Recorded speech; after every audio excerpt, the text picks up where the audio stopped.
Assalamualaikum warahmatullahi wabarakatuh. Selamat siang, kami dari kelompok 4 yang akan mempresentasikan materi kita yang berjudul motivasi dan keterlibatan. Sebelumnya, izinkan kami memperkenalkan diri terlebih dahulu. Nama saya Alex Bahtiar dan kedua rekan saya yang bernama Torik dan Daus. Oke, untuk yang pertama, saya sendiri akan menjelaskan tentang motivasi. Apa sih motivasi itu? Motivasi itu merupakan suatu penggerak dalam diri kita sendiri untuk mencapai tujuan tertentu. Jadi sebuah motivasi itu merupakan sebuah penggerak. Jadi apa yang mau kita capai, apa yang hendak kita capai itu seharusnya timbul dari dalam diri kita sendiri. Untuk definisinya, ada beberapa definisi dari para ahli yang menjelaskan apa sih motivasi itu. Yang pertama ada dari American Encyclopedia, yang di sana disebutkan bahwa kecenderungan dalam diri seseorang yang membangkitkan topongan dan tindakan. Nah, American Encyclopedia ini lebih menekankan kepada membangkitkan topangan dan tindakan dalam diri kita. Maksudnya kita harus sesuai dengan tindakan kita yang ingin dimotivasi. Jadi dorongan-dorongan dari dalam diri kita yang lebih ditekankan oleh American Encyclopedia ini. Lalu teori penjelasan dari Marley ini menjelaskan bahwa motivasi merupakan inisiasi dan pengarahan tingkah laku. Nah, si Marley ini sendiri lebih menekankan kepada pembelajaran motivasi itu sesuai dengan pembelajaran tingkah laku. Jadi motivasi ini ada kaitannya dengan tingkah laku. Sedangkan tingkah laku itu sendiri yang menyebabkan motivasi dalam diri kita sendiri. Lalu penjelasan dari Edwin yaitu mengarahkan pegawai untuk bekerja secara optimal untuk mencapai suatu tujuan yang tertentu.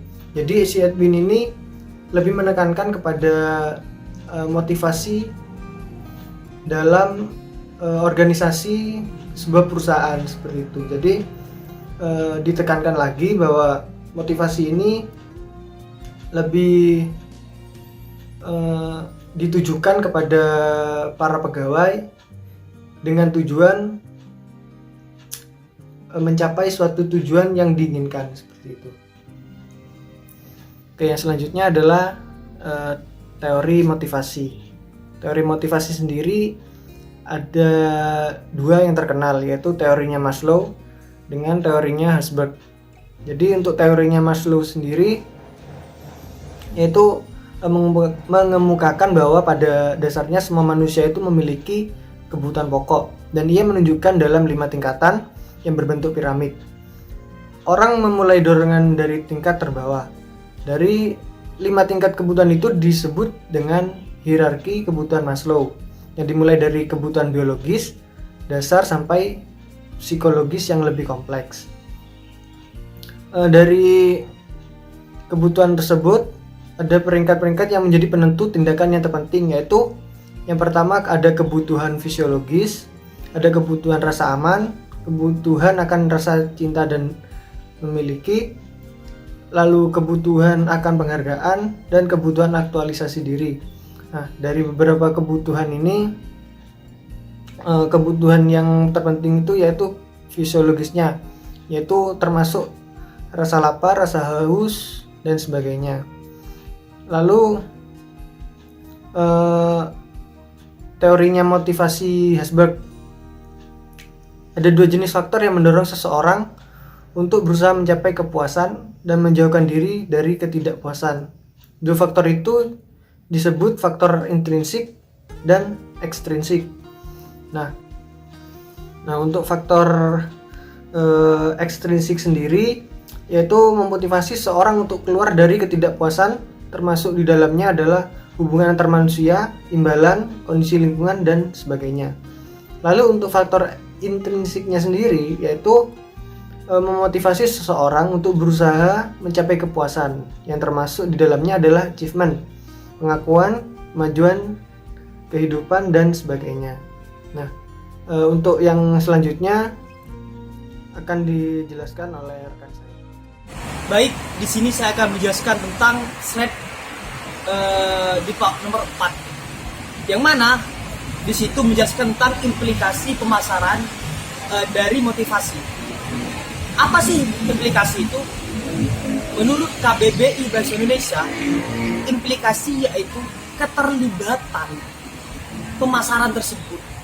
Nah, dari situ muncullah motivasi seseorang untuk membeli suatu barang. Sebelumnya saya akan menjelaskan motivasi secara singkat. Apa itu motivasi?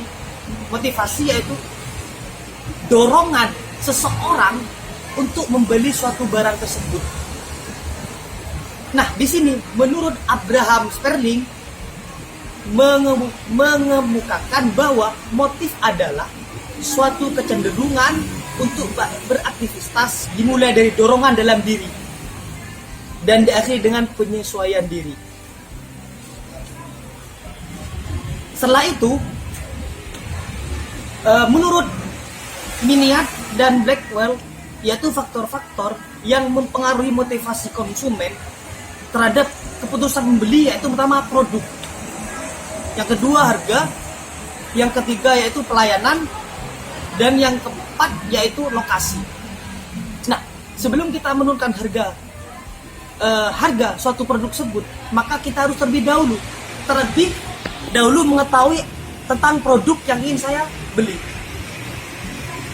Nah, apakah produk itu sesuai atau tidak dengan keinginan saya? Apakah produk itu berkualitas? Ataupun produk itu mereknya itu sesuai dengan apa yang kita inginkan? Barulah muncul terhadap diri kita sebagai konsumen untuk membeli suatu barang tersebut sesuai dengan kebutuhan konsumen tersebut. Nah, semisal produk tersebut kita membeli barang atau alat dapur, membeli alat dapur seperti halnya panci, yang mana panci tersebut memiliki harga yang sesuai dengan keinginan konsumen. Nah, semisal konsumen tersebut mempunyai uang hanya 100.000, akan tetapi keinginan konsumen untuk membeli panci tersebut itu harganya melampaui dengan harga 100.000, maka konsumen tersebut tidak akan beli barang tersebut. Maka dengan demikian konsumen memilah-milih panci tersebut dengan beberapa merek yang ada, yaitu dengan harga yang sesuai dengan kebutuhannya.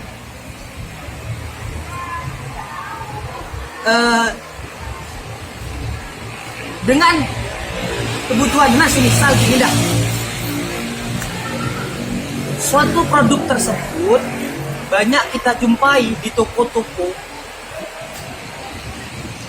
entah itu di toko yang kaki lima ataupun yang ada di mall seperti di Roxy, yang mana pastinya si konsumen tersebut memilih toko yang sesuai dengan keinginan konsumen tersebut, maksudnya harganya. Nah, semisal di toko A pancinya dengan produk yang sama harganya lebih mahal, sedangkan yang B di sini itu merek dan harganya lebih murah daripada produk A. Secara otomatis konsumen tersebut memilih panci tersebut dengan harga yang murah, dengan alasan karena si konsumen tersebut hanya mempunyai uang 100.000. Setelah menemukan produk yang dibeli oleh konsumen tersebut, maka konsumen tersebut memikirkan beberapa hal lagi, yaitu tentang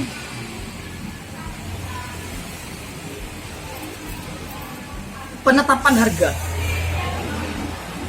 di mana penetapan harga yang ditentukan oleh suatu toko tersebut, semisal konsumen sudah tertarik membeli panci di Roxy tersebut. Mengapa? Karena sesuai dengan kebutuhan yang ia inginkan, di mana penetapan harga tersebut itu keseluruhan tindakan dalam bidang pelayanan terhadap konsumen, yaitu segala sesuatu tindakan untuk memuaskan pembeli. Nah, selesai kita sudah menemukan produk dengan harga yang cocok sesuai dengan istilahnya isi dompet si konsumen itu, baru kita itu lari pada pelayanannya. Gimana sih pelayanannya toko si A di sini, si B, semisal toko yang di Roxy Mall tersebut, entah itu mereka itu dalam berkomunikasi menggunakan bahasa yang santun, lembut atau gimana, pastinya kan muncul emosional, perasaan si konsumen itu, oh si kerayuan ini kok bagus dari sisi komunikasinya, makalah tertarik konsumen tersebut membeli produk di toko tersebut. Setelah itu, ketika sudah melampaui tentang produk, harga, pelayanan, barulah lokasi. Lah, meskipun pelayanan produk sudah bagus sesuai dengan keinginan, harga sudah sesuai kebutuhan juga, apalagi pelayanannya sudah memenuhi emosional perasaan si konsumen tersebut. Meskipun sudah memenuhi tiga tersebut, akan tetapi lokasinya itu tidak sesuai. Istilahnya itu angkutan umum tidak bisa menuju ke arah toko tersebut, maka konsumen tersebut pasti akan memilih toko yang lokasinya itu tepat, strategis. Nah, ketiganya sudah dapat memenuhi keinginan, plus ditambah lagi dengan lokasinya sudah bisa di situ sudah bisa memenuhi keinginan, mudah untuk dijangkau lokasi, barulah si konsumen tersebut pasti tertarik sudah pada produk tersebut. Nah, yang mana lokasi di sini itu menurut para ahli, yaitu oleh Langdon dan Bita, yaitu memiliki pengaruh yang nyata terhadap pilihan konsumen. Pada umumnya, kalau sudah milih pengaruh yang nyata, pastinya konsumen tersebut akan memilih toko yang dekat dengan tempat tinggal mereka. Lanjut ke slide yang selanjutnya, yaitu tentang keterlibatan konsumen. Yang mana keterlibatan konsumen di sini itu, nah kita kan sudah membahas tentang produk, harga, kualitasnya bagaimana, pelayanannya bagaimana, lokasinya bagaimana. Nah kita sudah mendapatkan itu semua. Apa yang kita peroleh, apa yang sudah kita inginkan dari produk tersebut, dari struktur tersebut, maka pastinya emosional yang tinggi yang muncul kepada kita.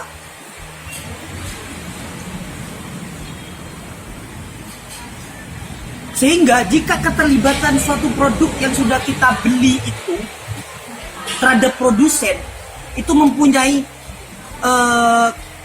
produk, menurut perasaan kita tuh ini sudah produk yang sangat tinggi, maka seseorang beranggapan bahwasannya pengaruh yang lebih kuat seperti emosi dan perasaan itu akan menentukan keterlibatan konsumen secara nyata. Seperti itu. Nah, jika keterlibatan suatu produk itu tinggi, maka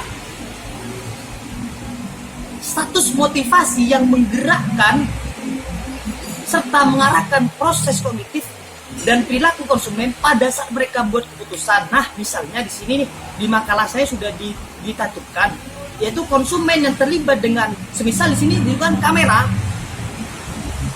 tersebut maksudnya untuk berupaya keras memilih merek mana yang akan dibeli. Pastinya ia akan istilahnya searching terhadap Google sih, mana sih kamera yang menurut saya itu produknya, entah itu produk, kualitas, merek, itu bagus, yang mana sih. Nah, untuk menuju ke keterlibatan konsumen, maka kita harus fokus terlebih dahulu kepada keterlibatan. Fokus keterlibatan yaitu, nah di sini dijelaskan bahwasanya pasar tertarik untuk memahami keterlibatan konsumen terhadap produk dan merek.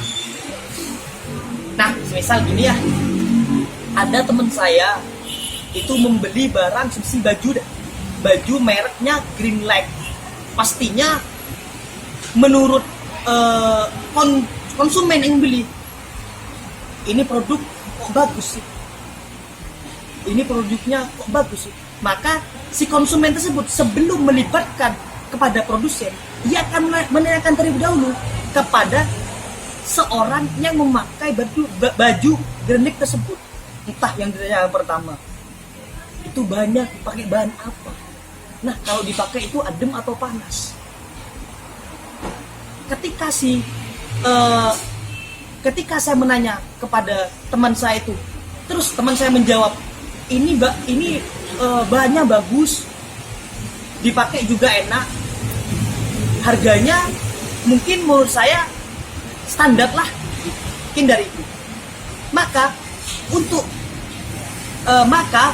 konsumen itu sebelum melibatkan pada produsen harus melampaui perangkat-perangkat tersebut. Jadi begitu fokus keterlibatan di sini. Nah, di sini sudah dijelaskan, seseorang mungkin juga dapat terlibat dalam satu lingkungan tertentu, rumah, taman, danau, atau pantai. Mungkin itu yang bisa saya sampaikan. Kalau ada salah kata ataupun kata yang kurang tepat, saya mohon maaf yang sebesar-besarnya. Cukup sekian. Baik, selanjutnya saya akan menjelaskan mengenai dasar arti akhir bagi keterlibatan. Rantai arti akhir dapat menolong pemasar untuk memahami keterlibatan produk konsumen karena dapat memperlihatkan bagaimana pengetahuan ciri produk terhadap dihubungkan terhadap pengetahuan tentang diri. Tingkatan keterlibatan produk yang dialami konsumen selama proses pemilihan atau pengambilan keputusan ditentukan oleh jenis pengetahuan arti akhir yang diaktifkan pada suatu situasi. Tingkat keterlibatan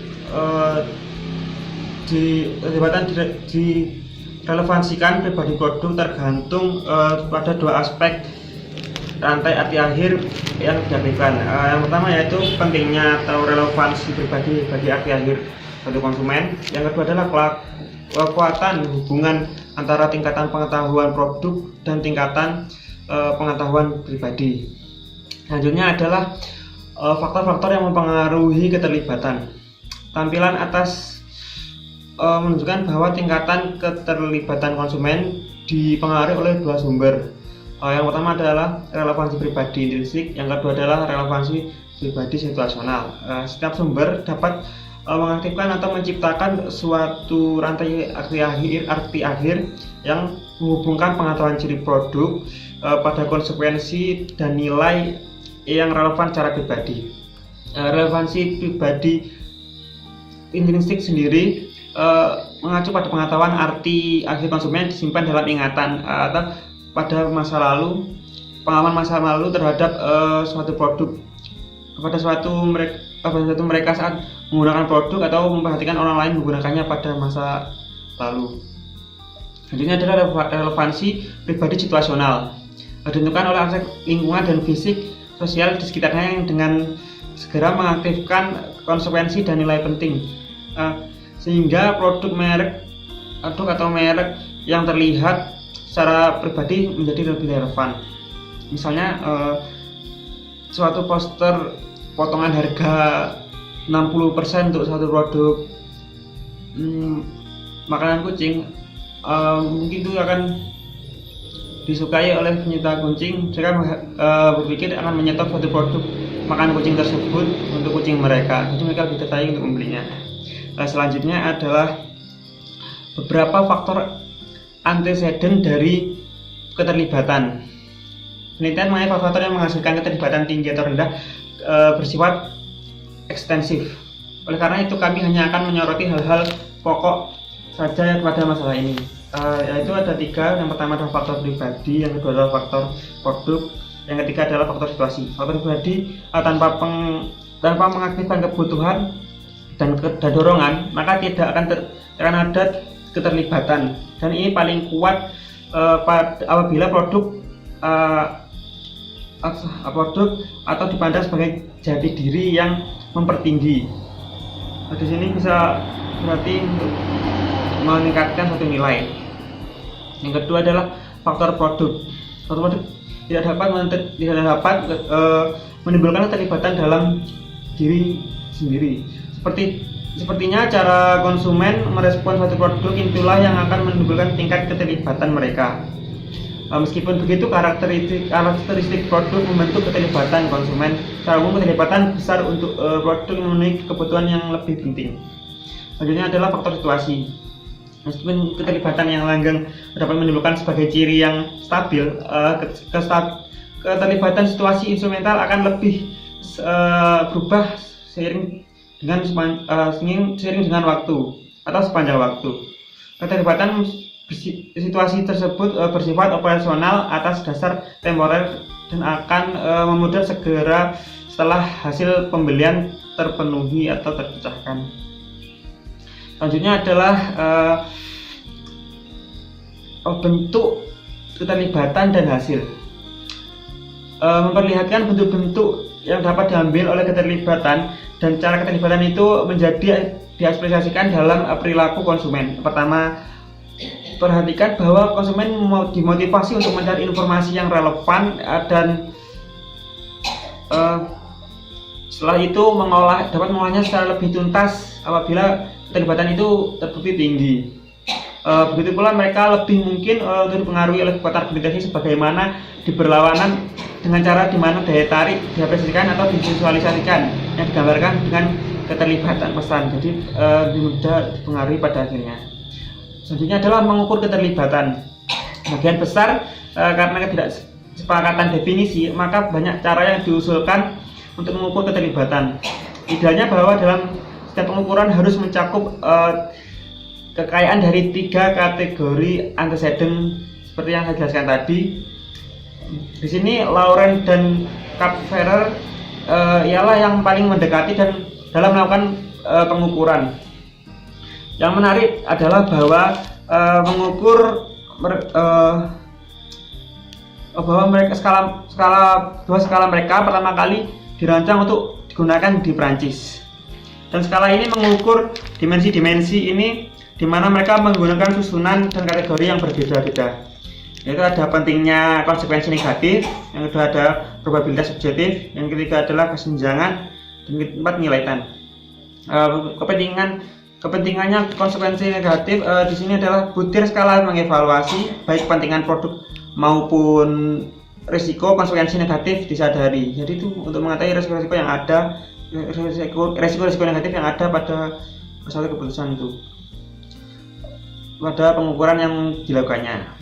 Untuk probabilitas subjektif, yaitu dari kesalahan pemilihan, risiko membuat pilihan yang buruk.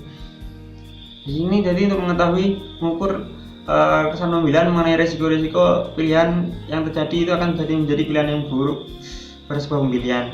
Yang ketiga adalah nilai kesenangan, itu nilai hedonik dari pemilihan dan pemakaian. Jadi hanya pemilihan itu dari oleh mengetahui untuk mengukur bahwa pemilihan itu dilakukan dengan kesenangan, hanya untuk keinginan bukan untuk kebutuhan.